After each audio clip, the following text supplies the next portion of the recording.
Hello and welcome back to I Don't Know Jack About Parenting, where today I'm going to talk about traveling on an airplane with a little one. So the big question is this: how are parents like us, who don't have a manual, who are doing the best we can, who feel as though we aren't enough, how are we going to raise healthy, happy children who we are proud of and still keep our sanity in that process? That's the question, and this podcast will give you the answers. My name is Ryan Roy, and welcome to I Don't Know Jack About Parenting, a podcast for parents who are being real with themselves.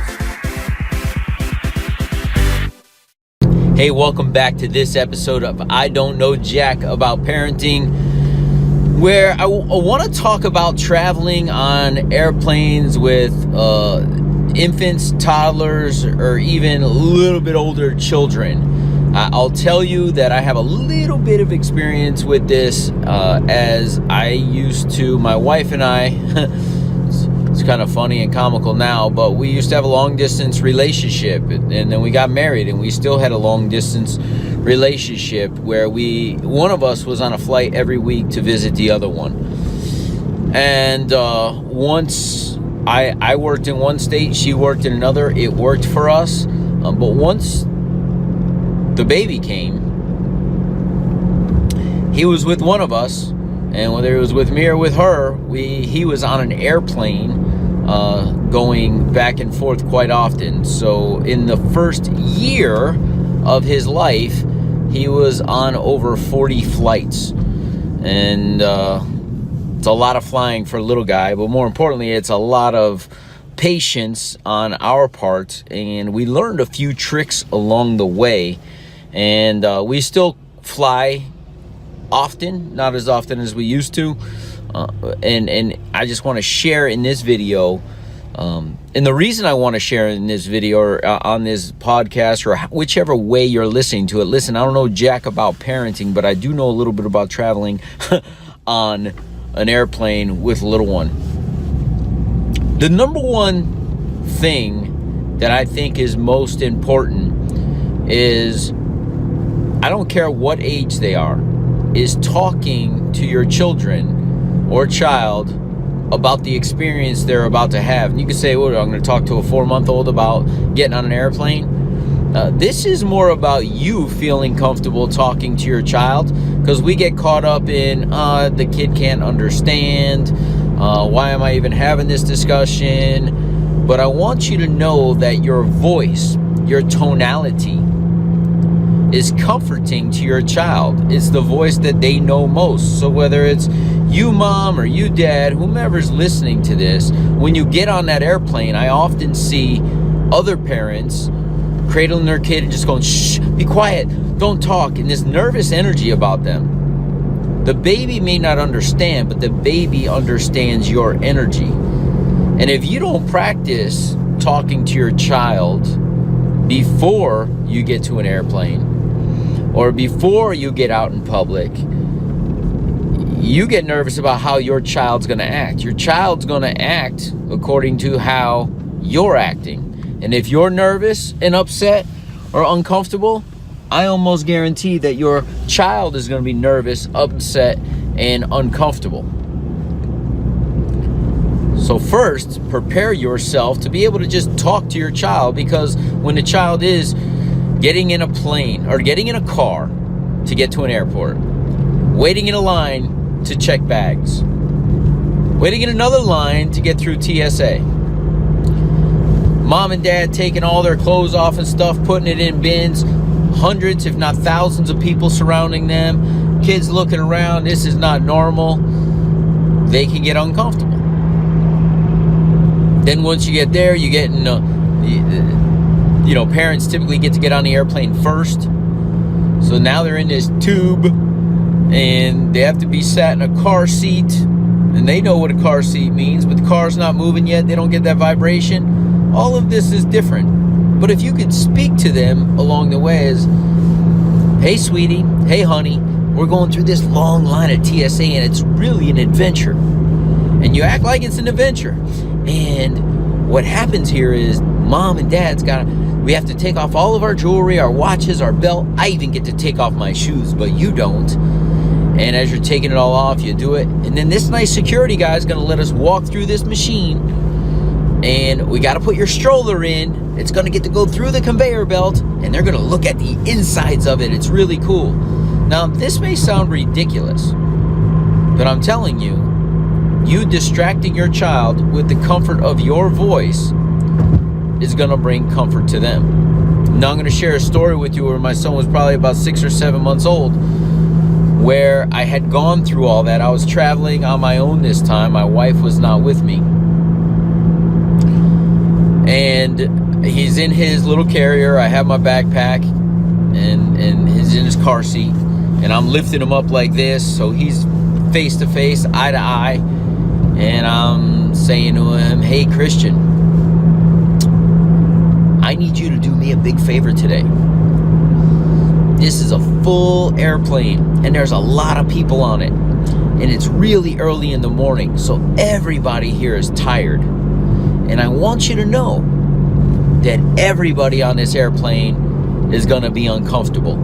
Because nobody wants to be flying through the air, in a tube, across the sky, for 2 hours. And they certainly don't want to do it with a baby screaming. So what Daddy's asking you to do today is to be really quiet. Or if you are making any kind of sounds, let them be laughter. And I'm talking to him. And I sit him down and I settle him down in his seat. And I strap him in and I'm continuing to have a conversation with him. And a woman across the aisle says to me, and this is in one of my book. This is in my book, Be the Dad You Wish You Had, by the way. This is one of the chapters in the book. Is speak to them as if they understand now. So that when you don't know when they're going to understand. Even now, my wife just yesterday says to me, we have the 16-month-old, and he was missing a sock. And she says to him, where's your sock? And he went into the other room where he pulled off his sock. He came back with his sock. And she goes, I didn't know he understood sock yet. I said, he understands a lot of things right now, because we talked to him about socks. We talked to him about his clothes. We talked to him about his hands and his nose and his mouth and his head and all these things. And he understands. So we can't anticipate when they're going to pick up on these things. It's our job to talk to them. So as I was talking to him, this woman decided to share with me, you know, he doesn't understand what you're saying. And I said, well, you're right. He may not understand what I'm saying. I said, and I appreciate what you have to say there, your perspective. However, I'm doing this for everybody on the airplane. He knows my voice. He knows my tonality. He's very comfortable with me speaking. And I'm soothing him right now because he's paying attention to the person who talks to him every single day. And he's doing it with intent because I'm engaging with him. I said, so I think I hear where you're coming from. However, I'm not doing it for him to understand today. I'm doing it so that you guys are all not distracted. And I'm pretty sure, because it wasn't my first rodeo at this point, I'm pretty sure everybody on this plane is going to be much more grateful at the end of this plane, because I know many of you are watching a dad walk down the aisle. I know many of you are thinking to yourselves, oh, this is going to be a train wreck. Dad's not going to be able to handle that. But I guarantee you at the end of this flight, when he's been perfectly quiet, you're not going to give credit to his father. Listen to what I'm saying here.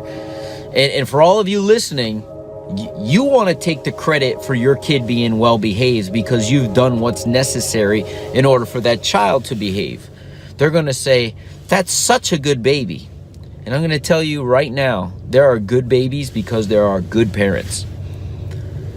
It is no accident that my child was quiet throughout that flight. But that was the prep. So talk to them. Number 2 thing you must do is have a bottle ready for ascending and descending. Reason being, if you've ever been on an airplane, your ears pop when you are going up high altitudes quickly. For a child, there's 2 things that they're fearful of at birth: loud noises and falling.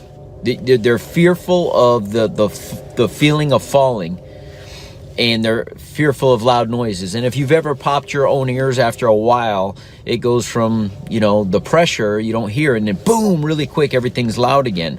For a child, that could be startling, which could turn into an episode of them screaming. And when they're in a car seat and you're ascending, you cannot take them out of the car seat for safety purposes and comfort them. So the best thing to do is make sure that is their feeding time, or even if it's not feeding time, that they get that bottle in that moment. If you're wise, which we always had early morning flights, because by the time you wake them up, get them ready, get out of the house, get to the airport, get through all those lines I just talked about, and the airplane takes off, it's usually a 2-3 hour process. And because they're hit with so many different things, they're mentally exhausted, meaning they can take a nap. Plus the soothing sound of the engines and everything that goes on with that, I think it's just optimal sleep time. So have them drinking their bottle and taking off. If you're lucky, you'll get through most of the flight with a really good nap if it's a shorter flight. If you're not, have snacks.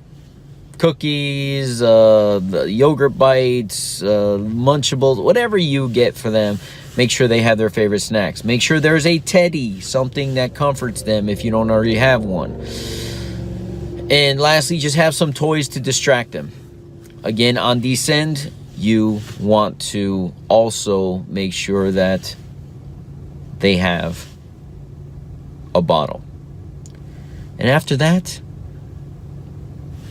it's talking to them throughout the flight. Hey, are you having a good time? How cool is this? Do you want to look out the window? Daddy loves to look out the window. Some people like the aisle seat. You want to know why people like the aisle seat? Because they have a bladder problem. You, young man, you have a bladder problem. Daddy changes 10 diapers a day still. And you probably should be on the aisle, but you're not allowed to be on the aisle because you would block the aisle if there was an emergency. So that's why we have you by the window. But enjoy the window because it's the coolest thing you'll ever see. It's not every day you get to be 30,000 feet in the air, completely safe to check all this stuff out. Right? Having those conversations and just talking about the flight. And some people, some people would sit there and say, oh man, this guy talked all the way throughout the flight. I imagine most people would enjoy listening to you talk and comfort your child than your child screaming while you're nervously trying to settle the child. And this all goes back to another chapter in the book, which is create a schedule, create a routine. And if they are old enough, set expectations of, hey, in 2 days we're going to be on an airplane. Airplanes are tubes, and not everybody likes being on a plane. Just like, and maybe it's their, just like you don't like vegetables, Daddy loves vegetables, and I love flying. But do you like your spinach? No. Well, some people, just like spinach, don't like being on the airplane. I love it. I think you're going to love it. So I'm excited for the adventure. And they get all excited about the adventure. And you know what? Daddy's going to let you play on his phone, or Daddy's going to let you play on the iPad. Mommy's going to let you play on the iPad. It's kind of like a little getaway. It's like a camping trip, but it's not camping. You're in an airplane. You want to make it fun for them so that when they're like, oh man, I get to play a video game. Or wow, I get to play a card game with Mom or Dad. Or wow, they brought my favorite magazine, the one I've been wanting to open, but I hadn't opened it yet because I was saving it for the airplane. So I'm excited to get into it and dive into it. You got to prepare them ahead of time. Those are the simple tips. Talk to your children, prepare a bottle for ascend and descend. Talk to your children, have toys, have snacks, and prepare them mentally for a great, great time. We'll talk to you in the next episode. I hope you found this helpful. Do you want to be the dad you wish you had? If so, go get my free book, Be the Dad You Wish You Had, at BeTheDadYouWishYouHad.com.